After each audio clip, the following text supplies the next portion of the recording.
On Thursday, the President and Prime Minister of Finland said that they support fast applying for NATO membership without delay, in response to the Russian invasion of Ukraine.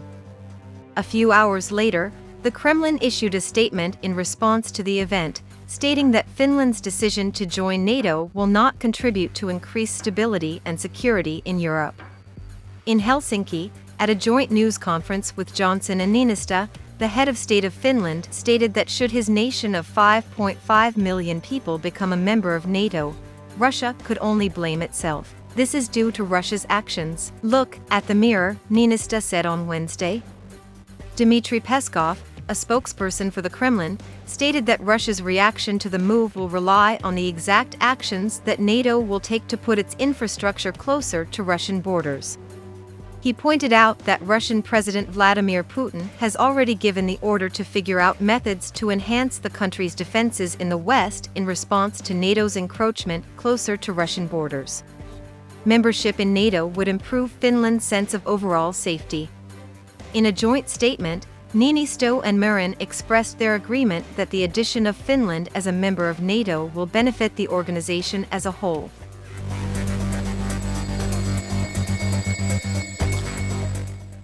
There should be no delay in Finland submitting its application to join NATO. We are keeping our fingers crossed that the remaining measures that need to be completed on a national level in order to make this decision will be taken as soon as possible within the next few days. The statement that was released on Thursday comes a day after British Prime Minister Boris Johnson signed a military cooperation pact while he was in Finland and Sweden.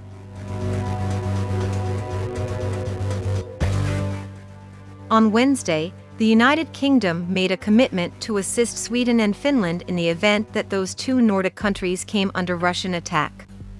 This latest turn of events has occurred during a period in which two senior U.S. intelligence officials testified in front of Congress on Tuesday that Russian armed troops currently invading Ukraine have been slowed down by Ukrainian armed forces and have shifted to a war of attrition strategy as a result.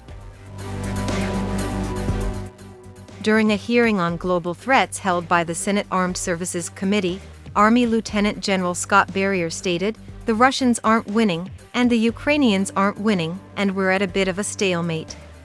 Ben Wallace, the Defense Secretary of the United Kingdom, may have also revealed the reason why this happened when he stated that GPS receivers have been discovered taped to the dashboards of downed Russian Su-34 fighter jets in order for the pilots to keep track of where they were due to the low quality of their own systems, said Ben Wallace, noting that the bad state of the Russian military equipment does not help Putin's plan. Please like and subscribe to our channel Geopolitiki TV and help us grow faster on YouTube.